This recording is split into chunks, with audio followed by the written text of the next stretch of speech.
Magandang araw mga kakayod. Nandito na naman po ang inyong kakayod Vincent, ang inyong kasama, ang inyong kaibigan dito sa ibang bansa para maghatid na naman po sa inyo ng mga kwento, mga pangyayari, mga buhay-buhay at ganap ng isang OFW. Ang lagi natin pinag-uusapan dito mga kakayod, yung mga topic na siguradong mapagkukuhaan po ng aral, lalo na po sa mga Pilipino na gustong mag-OFW at nag-a-apply dyan sa Pilipinas papunta dito sa ibang bansa. Mga kakayod, last vlogs natin na pag-usapan na nagka-problema kami sa sahod, pinagalitan ako ng executive shift ko, hindi ako pumasok ng 2 araw dahil sa sama ng loob at saka sa pagiging dismayado na hindi lang ako yung naabutan ng gutom dito mga kakayod, pati yung 2 years old ko na anak sa Pilipinas, wala na rin gamit at saka wala na rin gatas. Mga kakayod, kaninang hapon dito, nabasa ko sa cellphone, at saka narinig ko yung voice message ng assistant executive chef ko na papuntahin daw ako doon bukas kasi magpicture daw ako para diretso na daw ako sa Pilipinas. Pauwiin na nila ako dahil ayaw ng management, ayaw ng mga manager, lalo na sa may-ari na may empleyado sila na laging nagrereklamo every month pag hindi na ibigay yung sahod sa tamang pitsa. Kasi mga kakayod, masakit sa ulo nila yan at takot din sila na baka ganun na rin ang gawin ng ibang mga empleyado. Bumaya na rin sa akin na naghahanap lang ng sahod, hinahanap ko lang yung para sa akin kasi pinaghirapan ko na naman yan isang buwan na hindi nila maibigay ng tama mga kakayod.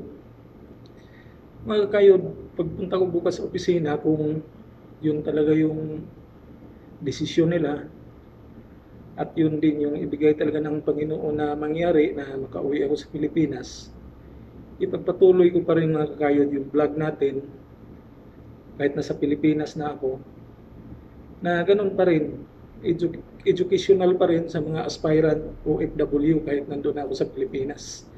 Nag-i-interview tayo ng mga dating OFW doon para makapag-share din sila ng mga experiences nila na maging aral sa mga baguhan at saka mag-a-apply, at gagawa tayo doon ng mga content na may relation pa rin sa buhay ng isang OFW. Mga kakayod, kung makauwi man talaga ako, tanggapin ko yan kasi pinagdasal ko na lang din mga kakayod na kung hindi na talaga ako bagay sa kumpanya, sa palagi na lang magkakaproblema buwan-buwan, lagi na lang kaming magdidiskusyon ng amo ko, hindi nila ako maintindihan kasi iba yung posisyon nila, iba yung view nila. Mas maganda na mga kakayod na mauwi na lang ako para both sides wala nang stress, wala nang problema.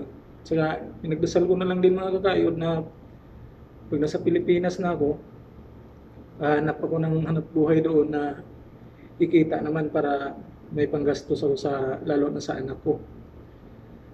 Mga kakayod, sana ibigay sa akin yung tama, makadala ako ng kahit kunting halaga para makapag-umpisa ako ng maliit na negosyo doon.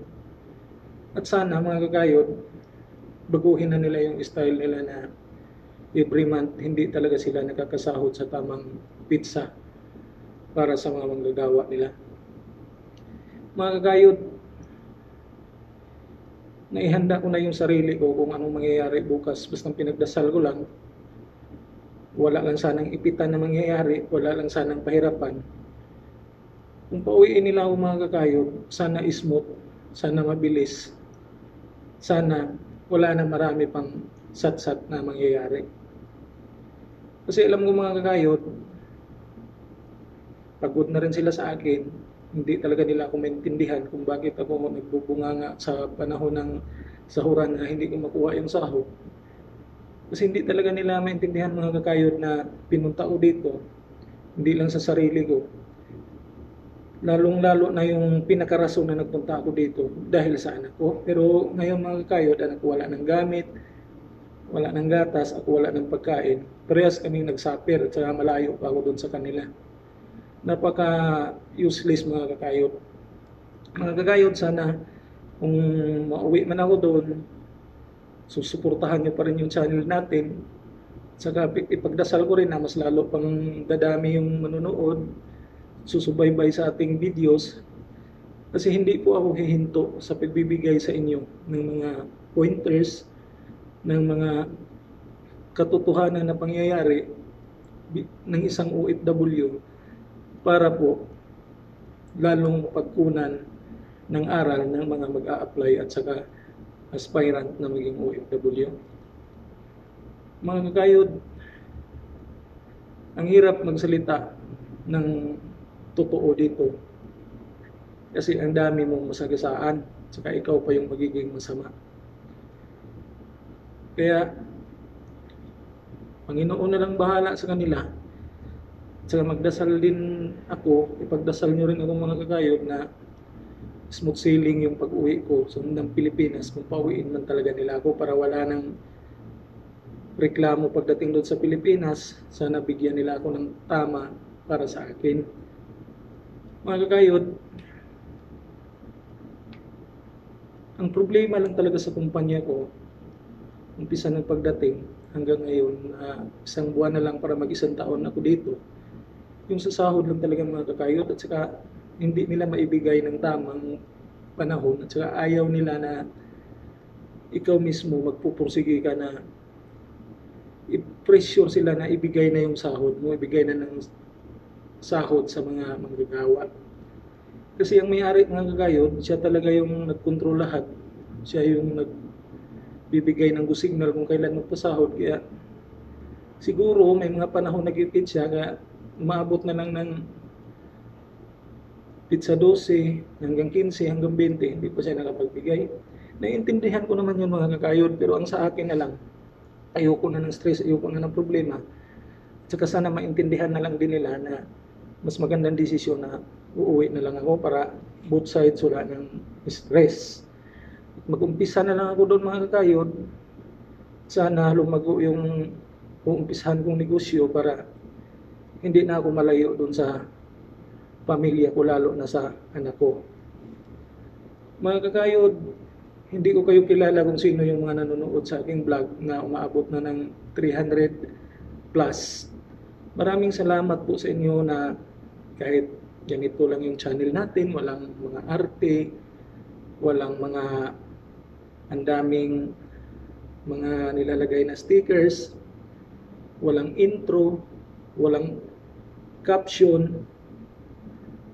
Tinatangkilik nyo pa rin mga kakayod dahil nakita nyo yung point na binibigay ko sa inyo na galing talaga sa utak ko at sa puso ko at sa real experience ko dito sa ibang bansa. Mga kakayod, kung mauwi man ako ng Pinas pagdating ko sa probinsya namin, sana bigyan niyo ako ng chance na ipakilala at ipakita yung pamilya ko, yung anak ko. Kasi kahit mapauwi ako mga kakayod, masabi man natin na hindi ko matapos yung 2 taon kong kontrata dito, masaya pa rin ako at proud pa rin ako na ipakilala sa inyo na sila ang aking lakas at buhay. Mga kakayod, nandito na naman tayo sa pwesto natin dito sa Sampayan para hindi tayo makadisturbo doon sa mga kasama na nagpapahinga, at saka medyo hindi rin maganda yung kondisyon kasi wala pang ang sahod hanggang ngayon. Mga kakayod, laruhin ko lang, hindi ako nakikipaglaban sa kumpanya namin. Mahal na mahal ko yung trabaho ko. Gusto ko yung trabaho ko. Pero hindi lang talaga ako maintindihan ng management, hindi lang talaga ako maintindihan ng may-ari na yung sahod mga kakayod, yun lang yung bumubuhay sa pamilya ko doon sa Pilipinas. Kaya medyo napanghinaan na rin ako ng loob mga kakayod. So, pinagdasal ko na lang din na mas maganda na lang din na uuwi ako kahit alam ng magulang ko na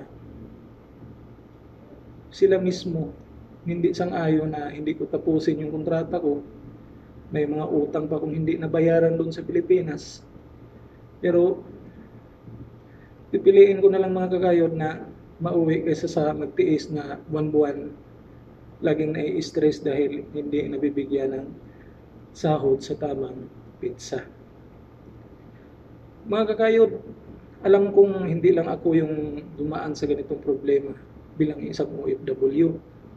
Marami mga kakayod, pero ang iba hindi na lang nagsasabi sa amo, hindi na lang nagsasalita, hindi na lang naglalabas ng sama ng loob kasi takot na mawalan ng trabaho. Ayaw na rin ng problema, pero dapat mga kakayod, kahit alam natin na ganyan yung mga posibleng mangyari, kailangan din natin minsan na ipagtanggol at ipaglaban din kung ano talaga yung tama. At kung ang kabayaran ay ang pag-uwi,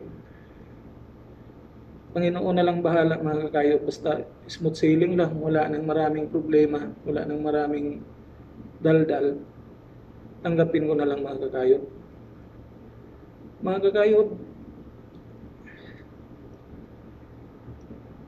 hindi ko talaga alam kung anong mangyayari sa akin bukas. Sana ipagdasal niyo ako na maging okay ang lahat. Kung ano sana yung pinakatamang desisyon na papabor sa akin at saka sa anak ko, yun sana yung ibigay nila bukas na i-final nila na hatol sa akin. Mga kakayod, ang buhay ng isang OFW, hindi natin alam kung kailan at hanggang anong oras lang tayo dito sa abroad. Pero wag sana yung i-judge yung mga OFW na hindi nakakatapos ng kontrata na nakauwi sa Pilipinas. Kasi hindi nyo alam kung ano yung mga rason nila kung bakit sila napauwi na hindi natapos yung kontrata nila. Hanggang dito na lang mga kakayod. Maraming salamat po.